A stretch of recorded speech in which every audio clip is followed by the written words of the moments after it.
नमस्कार। देखिए, अपनी जो संचार प्रणाली चल रही है, उस संचार प्रणाली में अपन देखते हैं कि किस प्रकार से अपन इसको पढ़ रहे हैं। और आज की क्लास में अपन पढ़ेंगे कि ये जो संचार प्रणाली है, इसका इतिहास कितना क्या रहा है। तो अपन विश्व की नहीं देख करके केवल भारतीय स्तर पर इसका इतिहास देखते हैं कि भारत में संचार माध्यमों का विकास। भारत में संचार माध्यमों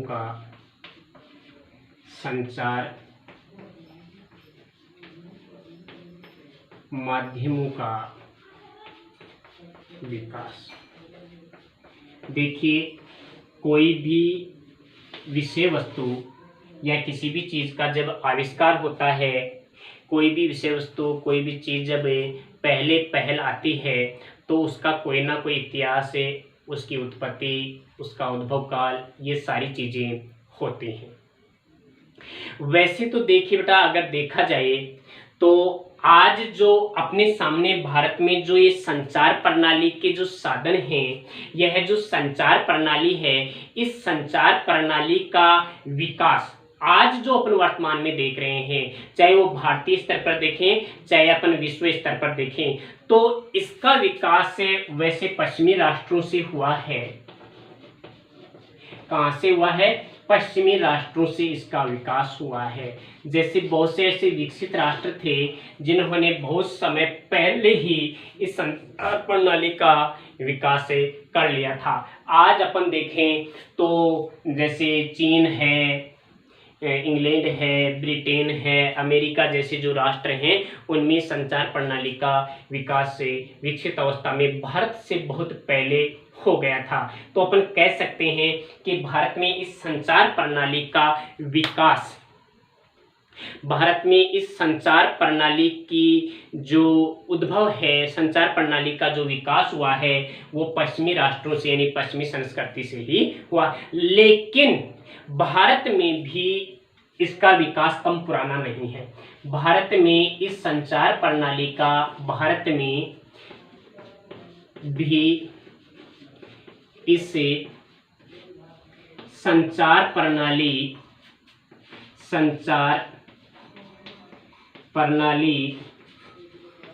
का इतिहास बहुत पहले से दिखाई पड़ता है। यानी कि पौराणिक काल से, इतिहास पौराणिक काल से, यानी कि पुराणों में भी पौराणिक काल से ही देखने को मिलता है। पौराणिक काल से ही देखने को मिलता है, पौराणिक काल से ही दिखाई देता है। देखिए बेटा, इसमें है क्या, यानी जब अपन वेदों में देखते हैं, पुराणों में देखते हैं, धर्म ग्रंथों में इसका अध्ययन करते हैं, तो अपन देखते हैं कि पुराणों के समय में भी इसके साक्ष्य मिले हैं, इसके सबूत मिले हैं। देवर्षि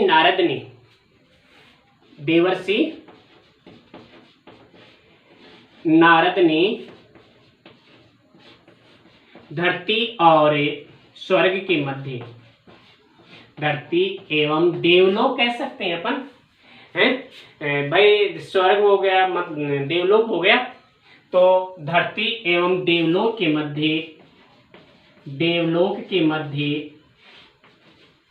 के मध्य संवाद सेतु का कार्य किया था। संवाद सेतु का कार्य किया था। कह सकते हैं कि महर्षि नारद ने, देवर्षि नारद ने अपनी वीणा की झंकार के माध्यम से, क्या, अपनी वीणा की झंकार के माध्यम से देवलोक की बातें जनसाधारण तक, यानी धरती लोक पर देवलोक के संवाद पहुंचाने का कार्य देवर्षि नारद के द्वारा किया गया था। तो वह भी संचार ही था, वह भी एक तरह का जनसंचार प्रणाली ही थी, संचार माध्यम था। इसके बाद में अपन देखें बेटा, पुराणों के बाद में अगर देखें तो महाभारत में भी,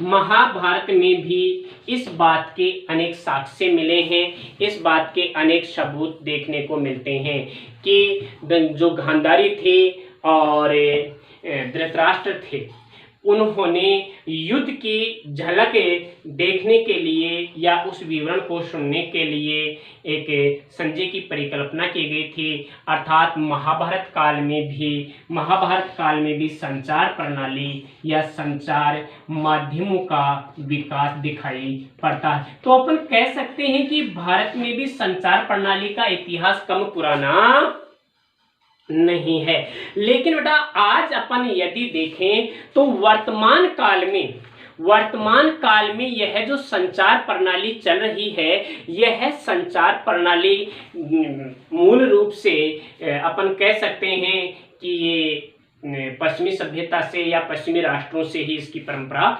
मानी जा सकती है। तो भारतीय संचार प्रणाली की खास बात यह रही है कि जिस समय अपने यहाँ राजतंत्र हुआ करता था, तो राजतंत्र के समय भी इस संचार प्रणाली को अपन देख सकते हैं कि जो अपने राज दरबार हुआ करते थे, राज दरबारों में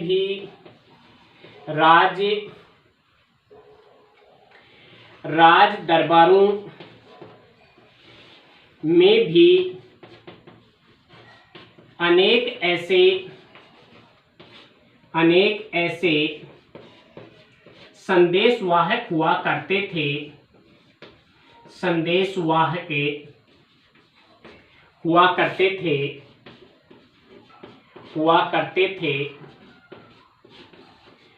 जो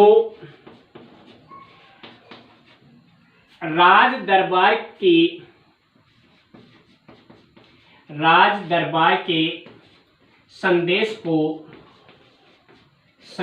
को जनता तक पहुंचाने का कार्य करते थे, जनता तक पहुंचाने का कार्य करते थे। कह सकते हैं कि बहुत प्राचीन काल से जो अपने यहाँ हुआ करता था, राजतंत्र हुआ करता था, एक व्यक्ति विशेष का राज्य हुआ करता था राजतंत्र में, और उस समय यहाँ राज दरबारों में अनेक ऐसे संदेशवाहक नियुक्त हुआ करते थे जो दरबार की बात को, यानी कि सरकार की बात को, दरबार की बात को लोगों तक पहुँचाते थे और लोगों तक राजा का संदेश ले जाने में अपनी अहम भूमिका निभाते थे। अब इसके लिए क्या किया जाता था कि अनेक प्रकार के माध्यमों का वो प्रयोग करते थे। या तो जैसे किसी एक बहुत बड़े गांव में जाकर के, एक समूह में जाकर के किसी दीवार पर या किसी अच्छे स्थान पर जाकर के वे भित्ति चित्र बना लेते थे, तो उसके माध्यम से संदेश देते थे। या फिर जैसे कोई कठपुतली वाला है या फिर कोई लोक नाट्य या लोक नाटक जो हैं उनके माध्यम से वह पहुंचाया करते थे।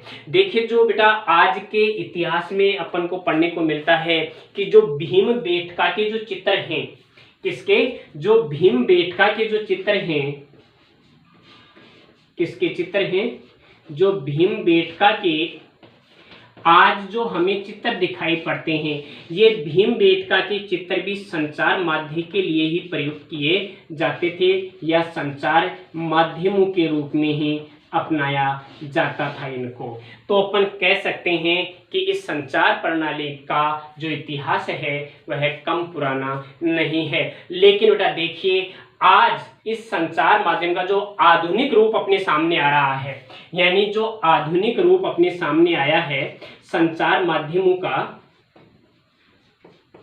संचार माध्यमों का जो आधुनिक रूप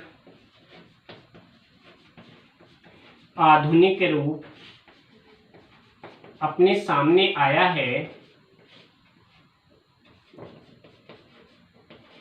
सामने आया है, यह भी अपने अलग रूप में आ रहा है। इसमें देखिए बेटा, जैसे समाचार पत्र हैं समाचार पत्र पत्रिकाएं,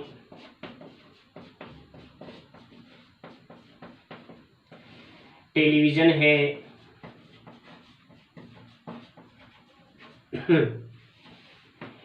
रेडियो है, इंटरनेट है, कंप्यूटर, सिनेमा है। यानी ये जो साधन है, संचार माध्यम हैं, इन संचार माध्यमों का विकास एक अलग तरीके से हुआ है। तो इन सभी संचार माध्यमों को अपन यदि देखें तो इन सभी संचार माध्यमों को अपन दो श्रेणी में बांट सकते हैं। आधुनिक संचार माध्यमों,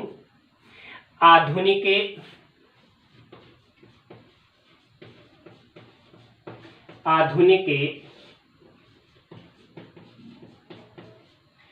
संचार माध्यमों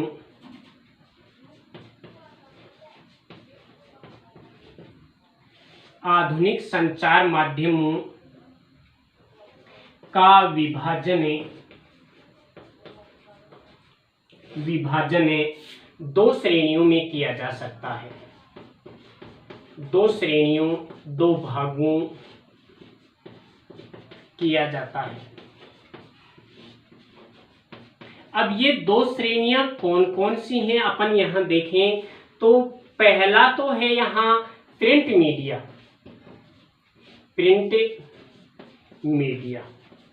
पहला क्या है बेटा?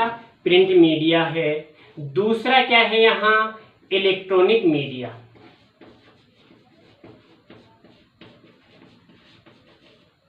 Electronic media. देखिए, प्रिंट मीडिया यानी छापाखाना,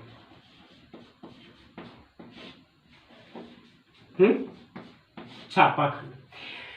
कहने का तात्पर्य यह है कि जो ये छापाखाना है, जो प्रिंट मीडिया है, इसमें सर्वप्रथम यह देखा गया था कि किस प्रकार से ठप्पे के माध्यम से अक्षरों को उकेरा जाता था, अक्षरों को लिखा जाता था, छापा जाता था।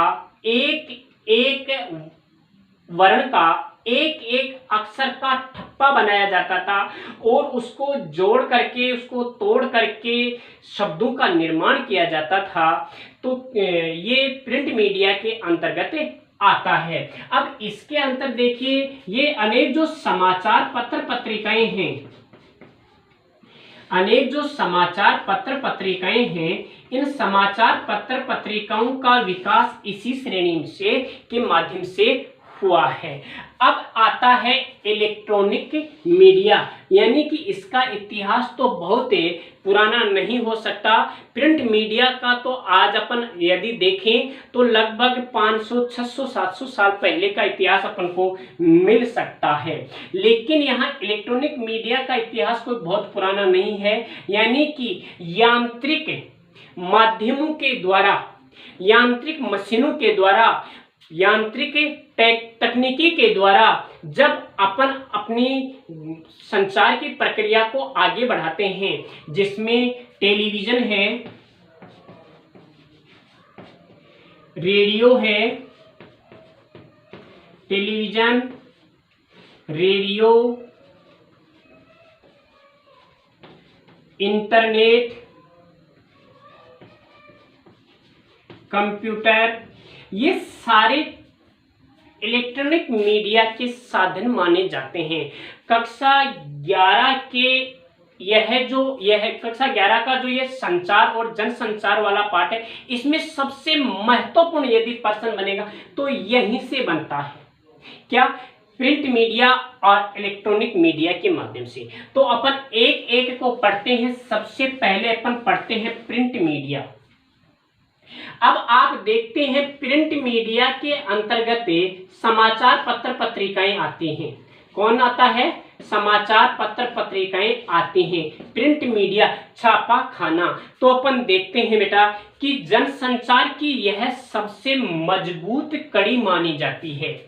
प्रिंट मीडिया यानी समाचार पत्र, समाचार पत्र और पत्रिकाएं। देखिए, यह संचार माध्यम की एक मजबूत कड़ी के रूप में इसको देखा जा सकता है। इसे संचार माध्यम की एक मजबूत कड़ी के रूप में अपन देखते हैं। और यह संचार प्रणाली आज आप कह सकते हैं अपन कि आज इस संचार प्रणाली का विकास बहुत ही कम होता जा रहा है, क्योंकि इलेक्ट्रॉनिक मीडिया का प्रभाव ज्यादा हो गया है। यद्यपि जो दर्शक हैं, इलेक्ट्रॉनिक मीडिया के जो दर्शक हैं, जो श्रोता हैं, उनकी वजह से आज ये रेडियो, टेलीविजन, इंटरनेट, कंप्यूटर, इनको ज्यादा ताकत मिली है। लेकिन वाणी को शब्दों के रूप में बांधने की सबसे मजबूत वजह यही है, समाचार पत्र। यानी वाणी को शब्दों के रूप में बांधने की, वाणी को शब्दों के रूप में बांधने की जो ये मजबूत कड़ी है, यह समाचार पत्र है। यानी कि किस प्रकार से जो मौखिक बात सामने आती है, उस मौखिक ध्वनि को किस प्रकार से शब्दों में पिरोया जाता है और उसे प्रकट किया जाता है, तो ये समाचार पत्र पत्रिकाएं होती हैं। अब अपन इन समाचार पत्र पत्रिकाओं का यदि इतिहास देखें, तो यह अपने विश्व स्तर पर अगर देखें तो संसार में जो ये पत्रकारिता का जो इतिहास है, यह लगभग 400 साल पुराना माना जाता है। 400 साल पुराना इतिहास सामने आता है। समाचार पत्र पत्रिकाओं का जो इतिहास है, यह लगभग 400 साल पुराना इतिहास अपने सामने आता है। और यदि अपन संसार की बातें करें तो संसार में इस मुद्रण कला का विकास, मुद्रण कला यानी छापा खाना, मुद्रण कला यानी छापा खाना का श्रेय चीन को दिया जाता है। किसको दिया जाता है? चीन को दिया जाता है। हालांकि हर क्षेत्र में चीन को दिया जाता है। अभी कोरोना महामारी को फैलाने में भी चीन को इसका श्रेय दिया जाता है। अगर चीन की ये थोड़ी सी के ये कहें कि ये करतूत नहीं होती तो आज पूरे विश्व को इतना बड़ा दंश नहीं झेलना पड़ता। तो इसमें इस प्रकार से भी याद रख सकते हैं कि सबसे पहले मुद्रण कला का विकास विश्व भर में कहाँ हुआ? जहाँ से कोरोना महामारी का विकास हुआ है, वहीं से मुद्रण कला का यानी छापा खाना यानी प्रिंट मीडिया का विकास हुआ है। ये बात तो हुई, लेकिन इस मुद्रण कला अर्थात छापे खाने का आविष्कार किसने किया? देखिए, छापे खाने का आविष्कार, छापे खाने का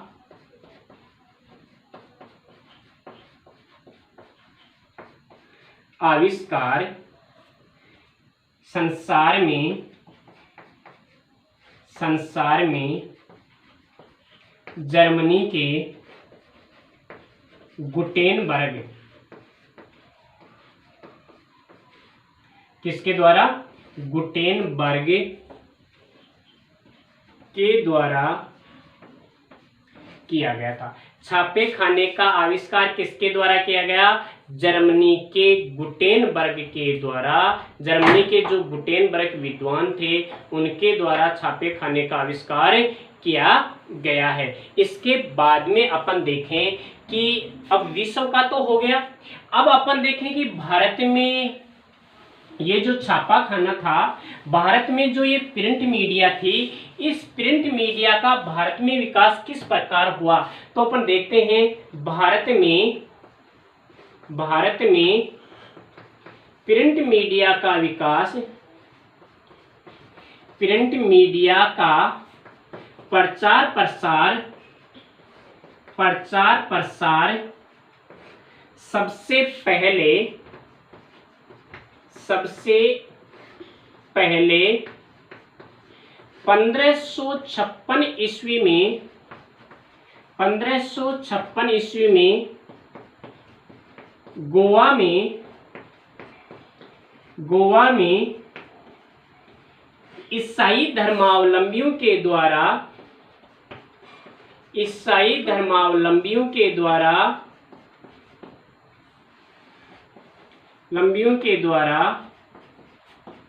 अपने प्रचार प्रसार, ईसाई धर्मावलंबियों के द्वारा अपने धर्म के प्रचार प्रसार के लिए, अपने धर्म के प्रचार प्रसार के लिए किया गया था, प्रचार प्रसार के लिए किया गया था।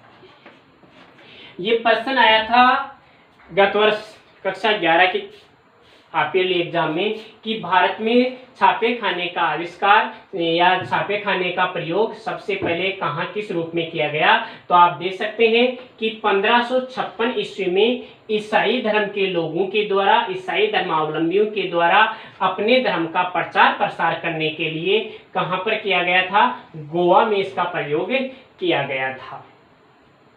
ये एक सामान्य सी बात होगी। अब यदि अपन देखें कि भारत में जो ये समाचार पत्र थे, भारत का जो पहला समाचार पत्र था, भारत का पहला समाचार पत्र कब, किस रूप में, कौन सी भाषा में और किसके द्वारा संपादित किया गया? तो अपन देखें कि भारत का पहला जो समाचार पत्र था, भारत का पहला समाचार पत्र बंगाल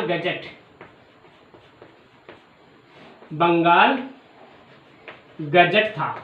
भारत का पहला समाचार पत्र कौन सा था? बंगाल गजट था, जिसका संपादन कब किया गया? 1780 ईस्वी में।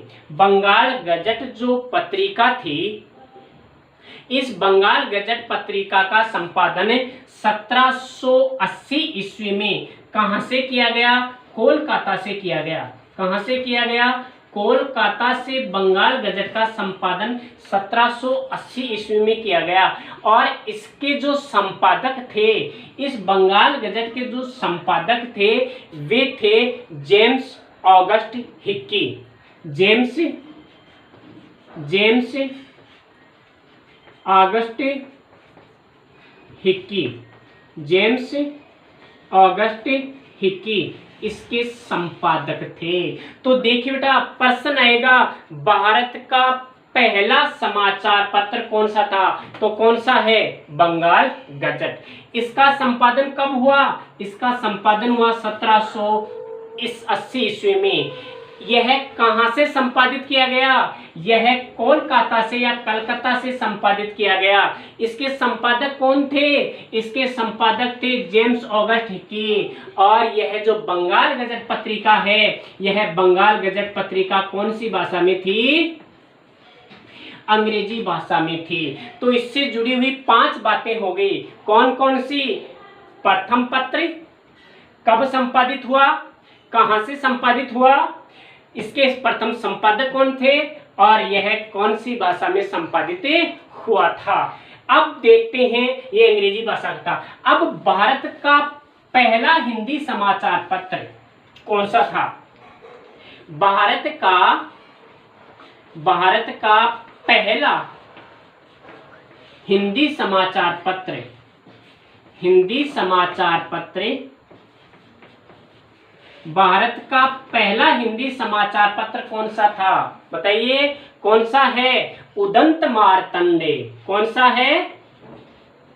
उदंत मार्तंडे। भारत का पहला हिंदी समाचार पत्र कौन सा था? उदंत मार्तंड। देखिए ये संस्कृत का शब्द है, इसको अपन लिखें तो क्या होगा? उगता हुआ सूर्य। उगता हुआ सूर्य क्या था? उगता हुआ सूरज या उगता हुआ सूर्य। तो भारत का पहला हिंदी समाचार पत्र था उदंत मार्तंड। इसका संपादन कब किया गया? इसका संपादन किया गया था 26 मई 1826 ईस्वी को। इसका संपादन कब किया गया था? 26 मई 1826 ईस्वी को इसका संपादन किया गया था। इसका संपादन कहां से हुआ था? इसका भी संपादन कहां से हुआ था? कोलकाता से हुआ था। कहां से हुआ था इसका संपादन? कोलकाता से हुआ था। यह कौन सी भाषा में था? यह हिंदी भाषा का प्रथम समाचार पत्र था। तो फिर बताइए इसके स्वतंत्र संपादक कौन थे? इसके संपादक थे पंडित जुगल किशोर।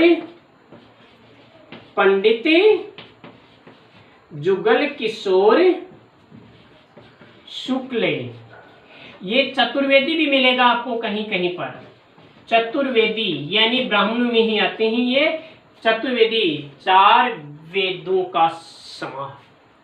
तो दूसरा प्रश्न बन गया कि भारत का पहला हिंदी समाचार पत्र उदंत मार्तंड, यह कब संपादित हुआ? 26 मई 1826 को। कोई जरूरी नहीं आपको तारीख याद हो, आप सन याद रख लेना। यह कहां से संपादित हुआ था? यह कोलकाता से संपादित हुआ था, जिसे आज कलकत्ता कहते हैं। और यह कौन सी भाषा में था? हिंदी भाषा में। इसके संपादक कौन थे? पंडित जुगल किशोर शुक्ल थे या शर्मा थे। अब देखें कि भारत का पहला दैनिक समाचार पत्र कौन सा है? भारत का पहला दैनिक समाचार पत्र, भारत का पहला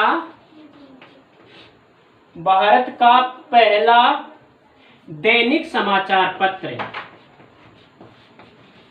पहला दैनिक समाचार पत्र। देखो भारत का पहला समाचार पत्र हो गया अंग्रेजी भाषा में, कौन सा? बंगाल गजट। भारत का पहला हिंदी समाचार पत्र हो गया कौन सा? उदंत मार्तंड। और भारत का पहला दैनिक समाचार पत्र जो रोज प्रकाशित होता है, संपादित होता है, वह था समाचार सुधा वर्षन। समाचार सुधा वर्षन। भारत का पहला दैनिक समाचार पत्र कौन सा था? समाचार सुधा वर्षन था, जिसका संपादन 1854 ईस्वी में किया गया था।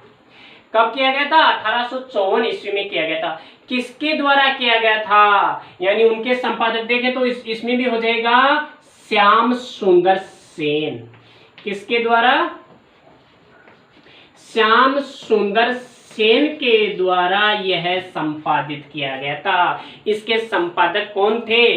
श्याम सुंदर सेन इसके संपादक थे। और यह जो पत्रिका थी, यह जो समाचार पत्र था, यह बहुत समय तक चलता रहा। यह बहुत लंबे समय तक चलने वाला समाचार पत्र था और यह 1868 ईस्वी तक संपादित होता रहा। कब तक संपादित होता रहा? 1868 ईस्वी तक यह समाचार पत्र जो था यह संपादित हुआ। अब यहाँ देखें, इसके अलावा ये तो प्रथम के रूप में हो गए। आज अपन देखें कि बहुत से ऐसे हिंदी साहित्यकार थे जिन्होंने अपने साहित्यिक लेखनों के संपादन के लिए, अपने साहित्यिक लेखनों के प्रकाशित करने के लिए ऐसी बहुत सी पत्रिकाओं का, साहित्यिक पत्रिकाओं का संपादन किया करते थे, जिनके माध्यम से ये पत्रिकाएं संपादित हुआ करती थी।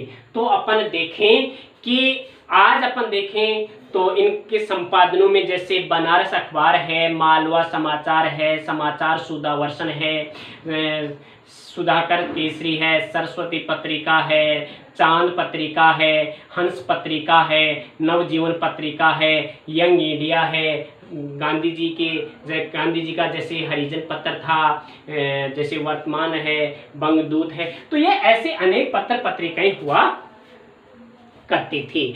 अब अपन देखें कि इसमें 2 मिनट का समय और लेंगे, हालांकि वीडियो बड़ा हो गया, लेकिन इसको अभी पूरा कर देते हैं कि समाचार लेखन के लिए ध्यान में रखने योग्य बातें। समाचार लेखन के समय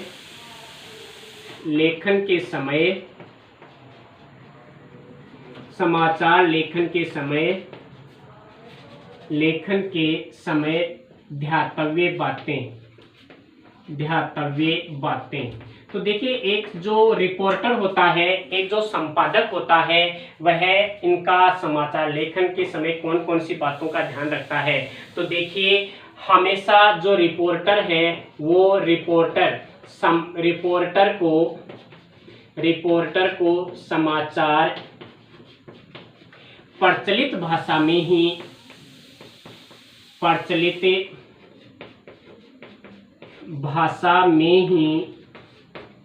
लिखना चाहिए।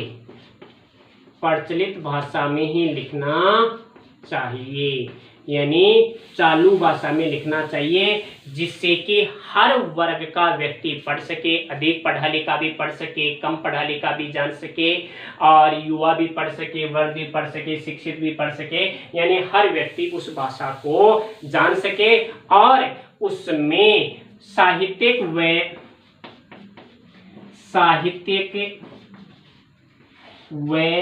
मुहावरेदार शब्दों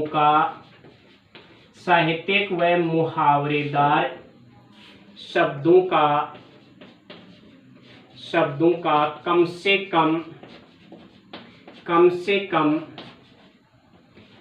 कम प्रयोग करना चाहिए।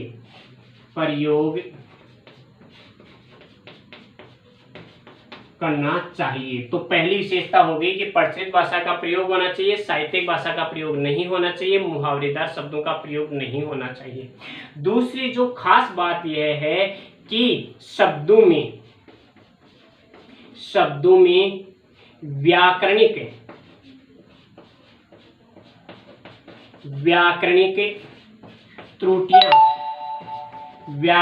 त्रुटियां नहीं होनी चाहिए। व्याकरणिक त्रुटियां नहीं होनी चाहिए। शब्दों में किसी भी प्रकार की कोई व्याकरण संबंधी त्रुटि नहीं होनी चाहिए, अशुद्धि नहीं होनी चाहिए। तीसरी बात है कि रिपोर्टर को, जो संपादक होता है, संपादक को समाचार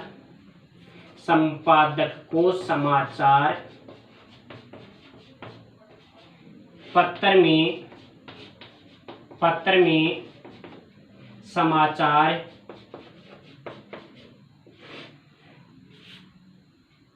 निश्चित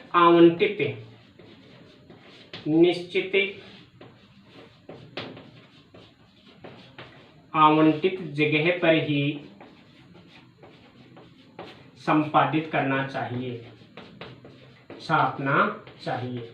यानी कि अखबार में अनेक ऐसे पेज होते हैं, अनेक ऐसे कॉलम होते हैं कि उससे संबंधित जो समाचार होते हैं वो उसी के स्थान पर छपते हैं, उसी स्थान पर लिखे जाते हैं। उनका एक निश्चित स्थान होता है। जैसे जो महत्वपूर्ण समाचार होते हैं उनको प्रथम पेज पे दिया जाता है, अन्य समाचार जो कम महत्व के होते हैं उनको आगे की शैली में लिया जाता है।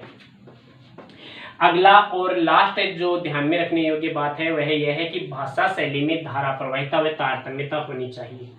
भाषा शैली में धारा प्रवाहिता